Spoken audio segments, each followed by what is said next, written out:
This is 6 News at 5. Show the family and the police department how much we care about Officer Garrettson. Tonight on 6 News at 5, the outpouring of support continues from a community in mourning after the death of a Coppers Cove police officer. And the legal battle unfolding to oust the Hamilton County Sheriff after his arrest. We'll explain. From at least 100 local businesses being forced to close to losing direct access to local towns. Hear the public's thoughts on this new I-35 expansion plan. Lots to get to tonight. Thanks for joining us live here on KCEN and also streaming us on 6 Plus. I'm Bailey Bates. And I'm Lindsay Lippman. Today, Coppers Cove police officers escorted Officer Elijah Garrettson home from Temple. As you can see, patrol cars and motorcycles led the way with their lights and sirens on. The department says they will release service details to the public once they are confirmed, and they do thank the public for the outpouring of support. 6 News reporter Juliana Jackson has more now on how the Coppers Cove community is coming together during this difficult time. Flowers, balloons, badges, and notes are continuing to pour in support of fallen officer Elijah Garrettson. Officer Garrettson was shot and killed in the line of duty on January 10th.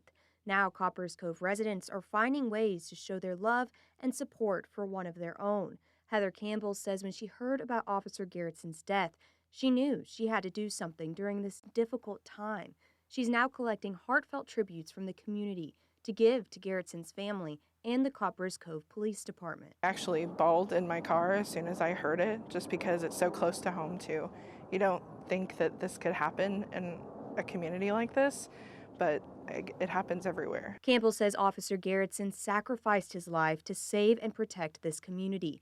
And now it's the community's turn to show up for his family. This Saturday at Ogletree Park, in honor of Officer Garrettson, a vigil will be held, and the entire community is invited to come out and give their condolences. In Coppers Cove, Juliana Jackson, 6 News. Juliana, thank you. And tonight we are getting our first look at the man accused of killing Officer Garrettson. Coppers Cove police identified the man as 26-year-old Jamison Wade Cavazos. This is a old booking photo from the Coryell County Sheriff's Office. Police say he shot Garrettson after a lengthy standoff, then later took his own life. The 26-year-old was on probation for a 2021 conviction for engaging in organized criminal activity. County prosecutors filed several motions asking a judge to revoke his probation and send him to state prison, but was denied. The DA says Cavazos recently pled to a DWI charge in Coryell County and was scheduled to be sentenced on January 9th, but never showed up to court. A judge issued a warrant for his arrest just days before the deadly shooting. It is time now to get a check of your weather impact and another just cold January night. And it's pretty normal outside, I would say. I've actually enjoyed it, Whitney. Yeah, it's been nice not to be, in the 70s and even 80s that we were seeing at the beginning of winter. Now we have kind of gone to the regulars, which is 50s and 60s, 59 in fact. Clouds just now starting to break. You can see still some thick cloud cover in place, though, in general, Temple surrounding areas right now. Most of us have fallen just out of the 60s here in the 5 o'clock hour ahead of the sun going down. It's 59 in Hearn, 59 in Meridian as well, and 57 in Gatesville for the time being. Turned cloud cover all the way on. You can see breaks here and there in the clouds.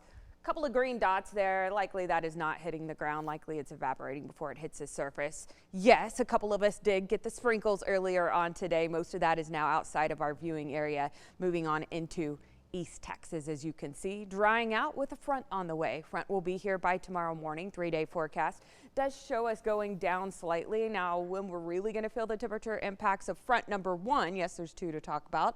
It's going to be Thursday morning. We're going to wake up feeling like we're in the 20s. Yes, a couple of windy days in the 7-day forecast. I will have that in my full forecast here in just a bit. Back to y'all. All right, Whitney, thank you. Back to the news. A petition has been filed for the removal of the Hamilton County Sheriff following his indictment and arrest. Sheriff Brad Bolton is facing 10 criminal charges connected to his alleged involvement in the sale of fake weight loss drugs. 6 News reporter Sydney Walker has more on a new petition for removal.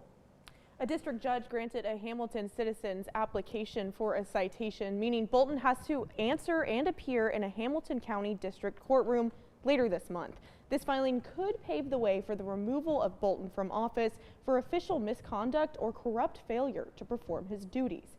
Sheriff Bolton was indicted on 5 counts of tampering with government records, 3 counts of abuse of official capacity, 1 count of making a false statement, and 1 count of failure to report a felony.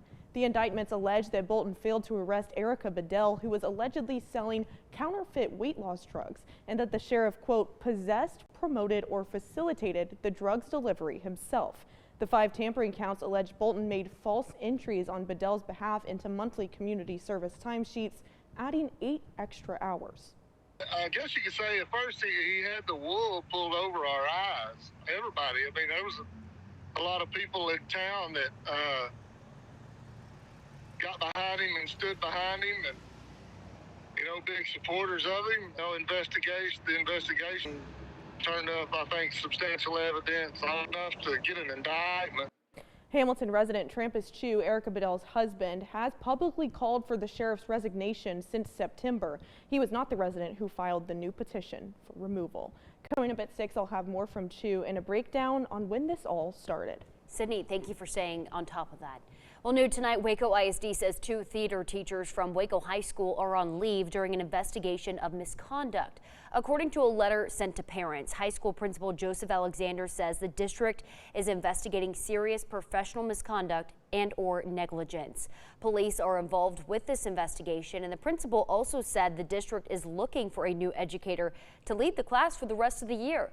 In the meantime, Waco ISD Fine Arts Director.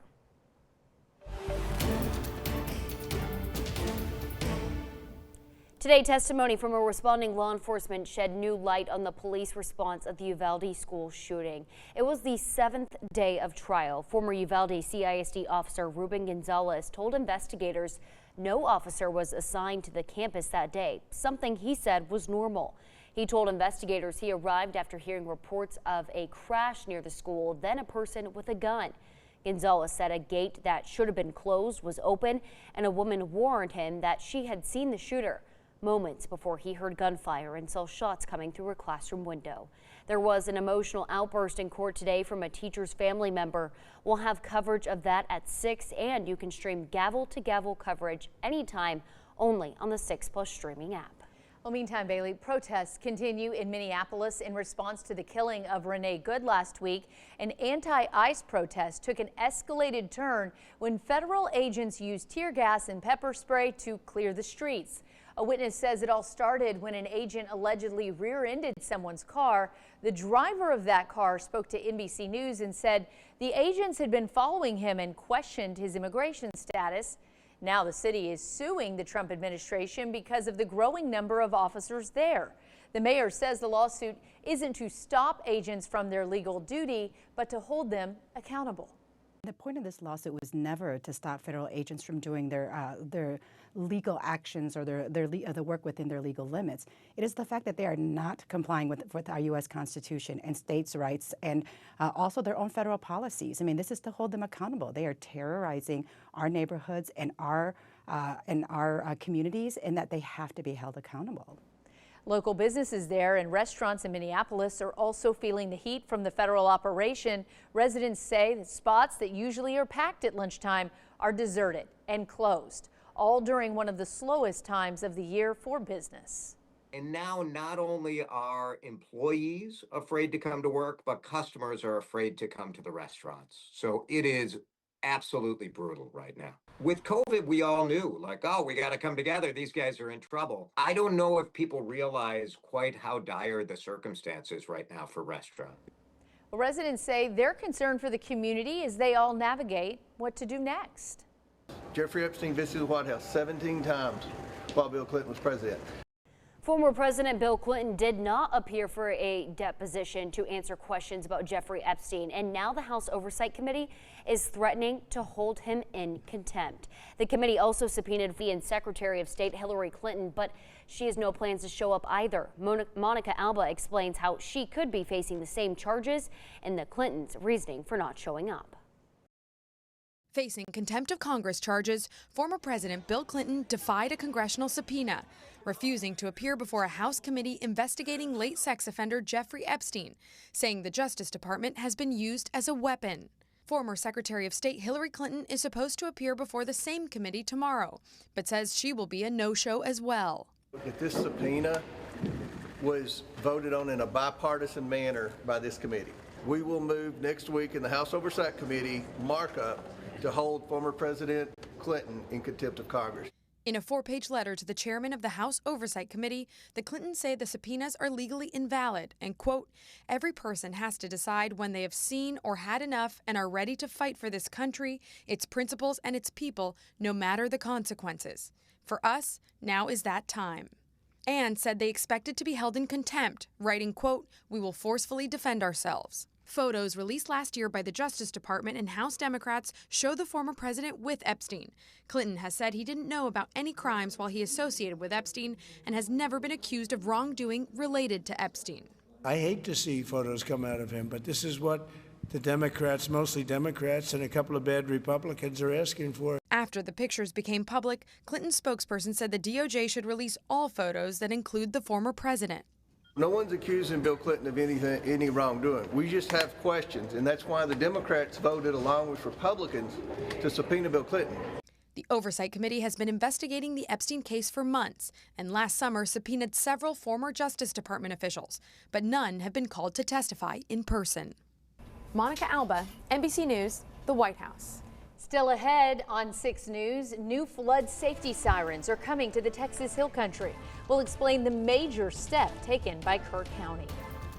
Calm and quiet for now. Yikes. Yep, in for a windy Wednesday. A couple of cold fronts to talk about. I'll have your full forecast right after the break. This is 6 News at 5. Tonight at 5, we're live from Colleen's press conference with the former patients of a disgraced Fort Hood doctor saying after formal charges were filed. Plus, a bank account blunder leaves a Harker Heights woman out thousands. We're here to help in an all-new 6 Fix. And a new social media ban for children has become official in Australia. What sites will be impacted and the fallout of the major change. Good evening and thanks for tuning in and joining us live on KCEN. And for those of you streaming us on the 6 Plus app, I'm Lindsay Lippman. We want to go right to breaking news because happening right now on Fort Hood, we're hearing from attorneys and advocates for the more than 100 women who have made accusations against Dr. Blaine McGraw during his time at Fort Hood and in Hawaii. And now they've added 81 new plaintiffs, showing that this lawsuit is only growing. All of this after the Army just filed formal charges against McGraw, and he remains in the Bell County Jail. Let's go live to Juliana Jackson, who's been covering this case since it broke. What's the latest, Juliana? Lindsay, we're here live in front of the Vanessa Guillen mural, and just here in a few moments, the Cobos Law Firm, LULAC, survivors, Shield of Sisters, they'll be here to share a few words, and they'll be here to speak about this ongoing case against former Fort Hood OBGYN major Blaine McGraw. I actually just received this pamphlet from Cobos Law Firm, but I was able to skim through it a little bit, and yes, it does have those 81 victims that also have their case now in the eyes of the law. So we're going to make sure that we stay up to date here on this case, and in just here in a few moments, Andrew and his team will come forward. And I just want to again say that there have been across the multiple law firms covering this case, over 100 women that have come forward with allegations regarding this case against McGraw. And so we want to make sure to stay up to date and keep you guys informed. Again, the press conference should be starting here in just a few moments. Again, it's Cobos Law Firm, LULAC, and Shield of Sisters. Lindsay, we will make sure to stay up to date, and we will come back here once this press conference starts. Live in Killeen, Juliana Jackson, 6 News. Back to you at the studio. Juliana, thank you. And like she said, we will break into our newscast to go back to that top story. For now, let's get a check of the forecast with Whitney. Hey, Whitney. Hey, pretty good day. Now it got a little bit windy. You could see her beautiful hair blowing there in Killeen. But right now you can see live look at temperatures. Womp womp, that front didn't really do very much to our temperatures. It was just a little bit more windy on this Wednesday afternoon. It is now 5:01, 64 in Gatesville, 68 degrees in Waco, currently 66 down in Hearn. So winds can still be breezy at times, but going to start to go down, down, down. We peaked at about 25-30 mile an hour wind gusts this afternoon, but I would say the sun sets here in the next hour or so. By the time you go to bed tonight, not only do we have clear skies in place, the winds are going to calm down, which is good news. We won't have too much of a wind chill factor tomorrow morning. We're going to wake up on the chilly side temperature wise, though. You could see mostly clear skies, 37 Waco tonight. 36 for Temple, 39 for Lampasas. So no freeze or anything like that, but yes, you're going to want some layers tomorrow. I say layers because we're going to be quite warm in the afternoon hours. It's going to actually end up being a picture perfect type of afternoon with the sun shining brightly. Upper 60s, you can see Friday, 70s. Saturday, right at 70 on the dot or so. Slim chance you see a stray shower or two over the weekend. I will talk about when it's going to get colder in the 7-day forecast in about 10 minutes. Whitney, thank you. A 78-year-old woman in Harker Heights says one simple mistake left her out thousands of dollars. 6 News reporter Sydney Walker has more on a typo that sent her money to the wrong account for months. Sydney? Yeah, Lindsay, Josephine Farthing thought she was taking advantage of a Chase Bank promotion, set up direct deposits to a checking and savings account for 3 months, earn a $1,000 bonus. But she typed in her routing number incorrectly. Now getting her money back has proved to be nearly impossible. The $1,000 bonus for Farthing was going to be a Christmas gift to herself, but when she went to withdraw the funds, they only found her checking. The $9,000 in savings was nowhere to be found. A call to the Office of Personnel Management revealed the account she'd been sending money to belonged to a company. Farthing had switched 2 numbers in the routing information. Since then, the money has climbed to $12,000 since the deposits kept going. Oh, it's terrible. I can't sleep. I haven't been able to eat. My stomach is constantly upset because I made one error. I reversed 2 numbers. I'm blaming myself, of course. Why didn't I see it sooner? But you trust the bank. That's the one person you can trust with your money. My money, my hard-earned 41 years with the government, Vietnam vet. Chase told Farthing they'd contact the company, but the next day they still hadn't reached them and told Farthing she'd have to subpoena Chase to get the company's name. We did get in touch with Chase Bank on her behalf, and it looks like we're making some headway that wasn't happening before Farthing reached us. They've told me that they're working with her and the company to get her money back. I'll have more on her case and how it went unnoticed for so long coming up at 6. Well, 6 News is here to help. Thanks, Sydney. It sounds like you're going to get some progress for her. If you have a problem for a 6 Fix, send us an email at 6fix@kcentv.com. Meantime, President Trump is back at the White House after his economic promotion tour in Pennsylvania. NBC's Monica Alba shares how Trump graded himself and more from Washington.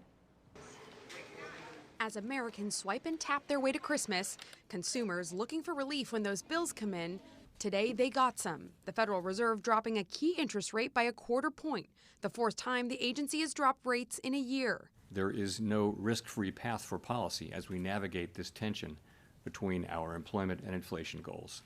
But that rate cut could be the last one for a while, as the Fed is operating in a data fog, since economic numbers have been delayed due to the government shutdown.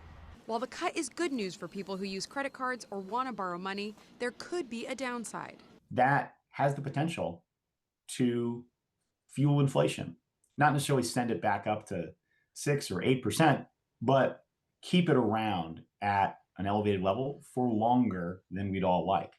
And that could lead to even higher prices when the cost of every household staple, from electricity to groceries, has gone up over the last 5 years, according to government numbers. And now, after weeks of calling affordability a Democratic hoax, President Trump changed his tune. I can't say affordability hoax because I agree the prices were too high. Clearly, it's taken the president quite a long time to understand the affordability crisis that we're in. At a rally last night in Battleground State, Pennsylvania, the president touted his economic record and his vision that he is fixing a broken economy. And I have no higher priority than making America affordable again. That's what we're going to do. And again, they caused the high prices and we're bringing them down. But for Americans just looking to feed their families, it's not happening fast enough. The cost of living is very difficult. I'm trying my best to not go insane. Monica Alba, NBC News, Washington. Well, we want to get back to our top story tonight. A news conference is just about to begin in Killeen. We're going to hear from attorneys and advocates for more than 100 women who say they were former patients of Dr. Blaine McGraw, the OBGYN who is now in the Bell County Jail. Let's go ahead and listen in. The United States military. It's not just here at Fort Hood. We know that this happened in Hawaii. Maybe it happened at Fort Campbell, Kentucky. How this happened? This happened because when women walk into an OBGYN examination room, they are at a disadvantage. Against Major Dr. Blaine McGraw, who is in the Bell County jail as we speak. We will be streaming this right now. We're streaming it live on our 6+ app. If you'd like to stick with this news conference throughout the duration, we are expecting LULAC to step up and speak as well. And there's another advocacy group that is there to also speak on behalf of the alleged victims. But once again, this is the reaction of yesterday, formal charges being filed against Dr. McGraw. But we have a reporter there at this news conference, and we'll bring you the very latest at 6 o'clock. For now, welcome back. We have a special guest joining us live tonight, NBC's nightly news anchor, Tom Yamas. And Tom, y'all have been working on your newscast tonight. What can our viewers expect when they tune in to Nightly News? Hey, Lindsay, so great to be with you and your viewers tonight. We're going to follow the breaking news out of Venezuela. The president announcing the U.S. boarded and seized an oil tanker. Tensions were already incredibly high in the region, as you know. We're trying to learn more about the ship and the crew. Garrett Hake is live from the White House as it all plays out. And we have a really important edition of our series, The Cost of Denial. We meet a boy struggling with hundreds of seizures a day. The medicine is really expensive that he needs, nearly $800,000. His family was denied by their insurance company, but they used an appeal that very few people know about, but you can do it in every single state in the country. We'll explain how they were able to get the medicine and their insurance's decision overturned. That's all coming up tonight on Nightly News. So powerful. And you guys have a great closer. I hear about a former football great who's now a high school coach and has a shot at NFL greatness again. Yeah, Lindsay, just think about this. High school football coach, former NFL great, now a grandfather, gets a tryout and another shot at the NFL. No, it's not the latest Mark Wahlberg movie.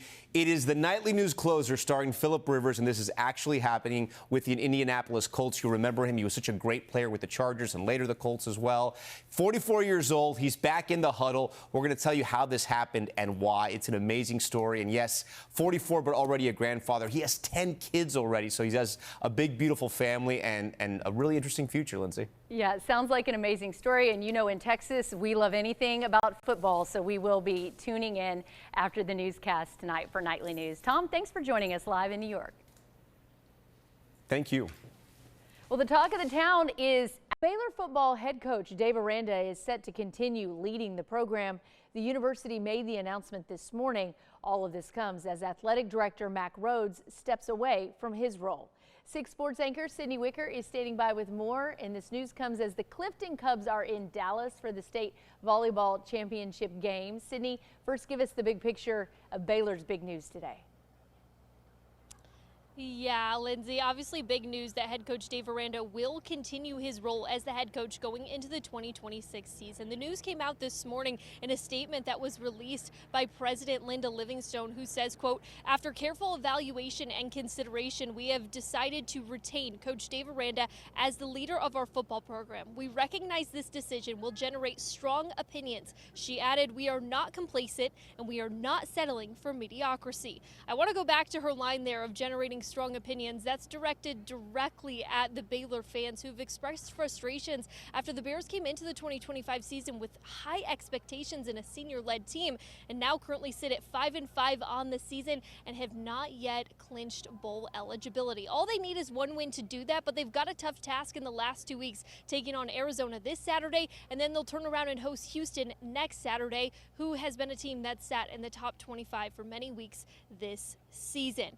Of course, we said this news came out this morning. It actually came out as I was on my way up here to Garland for some state volleyball. We'll go ahead and switch gears and talk about the action on the court. All the Lady Cubs had to do to make history out here today was step out onto the court. They were taking on Boyd in the 3A D2 state championship volleyball match. It was a hard-fought battle in the first set, going back and forth, but Boyd would take it 25-23. The second set would continue to stay close, but the Yellow Jackets would pull away in that one too, getting the win 25-21. The Lady Cubs just couldn't get it done in the third set and would get swept by Boyd 25-10 in the final set. Coming into the match, senior Addison Martin talked about how this team was just so proud to be here and making history on the court regardless of the outcome.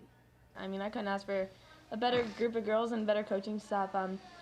But I mean, obviously, gold medal would have been even better, but the silver one just means a lot. I mean, we did all we could. I mean, we made some errors, but I think we still played good. And so, yes, this medal is so special, and I mean, I'm going to cherish it forever and ever. And I mean, I can't believe we made it this far, and it's such a privilege to play with everyone. Of course, the Lady Cubs just so happy to be here. We'll hear more from head coach Joy Holzman on the opportunity to play in this game and lead this team to the state championship, which had never been done before. For 6 Sports, I'm Sydney Wicker. Back to you in the studio. They certainly made all of us proud back here at home. Sydney, thank you. The Dr. Pepper Museum in Waco is popping the cap on a record-breaking year. More than 270,000 people walked through its doors in 2025. That's the highest attendance in the museum's 35-year history. An online survey of visitors that stopped by the museum in November and December of 2025 says it is the reason they came to visit Waco, with 55% of the people saying this is the main reason for visiting the city.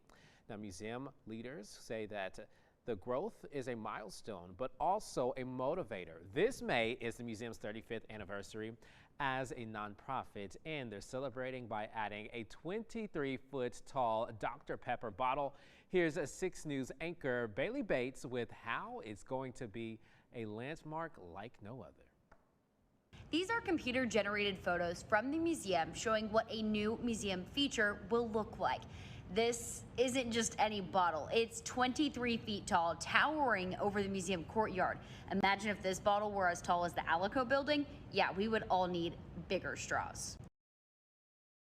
Are so excited that the Dr. Pepper Museum is growing in popularity and bringing more people to the city of Waco. Be sure to keep up with us on our social media platforms at KCEN News. All right, so a constant road construction has left homeowners in the Temple neighborhood fed up, searching for answers, and the project will connect I-35 in North and South Temple once it's finished. But the work has dragged on past multiple deadlines. 6 News anchor Adriana Alexander explains what's going on and why residents are not happy. Do you remember the stinky neighborhood that I did a story about a few months ago? Well, the homeowners on this road have another problem on their hands. All right, let's take a look at this sign right here. This is the Outer Loop North Phase 3 from Windland Road to IH-35, and it's supposed to help expand I-35 connectivity, mobility, and all those good things. On the City of Temple's website, it did say this was going to be done, Phase 3 was going to be done by October 2025, but that does not say October. That says spring 2026. So the project has been pushed back. And I can't go down there all the way right now, but you see that? Every single day, homeowners who live on this side of town or this side of the street, they have to drive through all of this mess. And they've been having to do this for years. And when they're driving through this mess, they have debris getting on their cars, mud getting all on their tires. Sometimes they can't even get out from their homes because there's so much water, especially when we get rain. And then the property value of their homes may go down because this is going to be connecting to I-35, and there's going to be a lot of traffic, a lot of people driving in and out of Temple. So homeowners aren't even happy about the expansion. The whole project out here has just been a pretty big disaster. This has always been a pretty good mud hole from back there to up here, but now that they've come in, and as you can see, they've dug it all down and everything over the weekend, half inch of rain, full of water. Well, 6 News has reached out to KPA Engineers. That's the company who's in charge of the road project. Their CEO and President David Patrick has yet to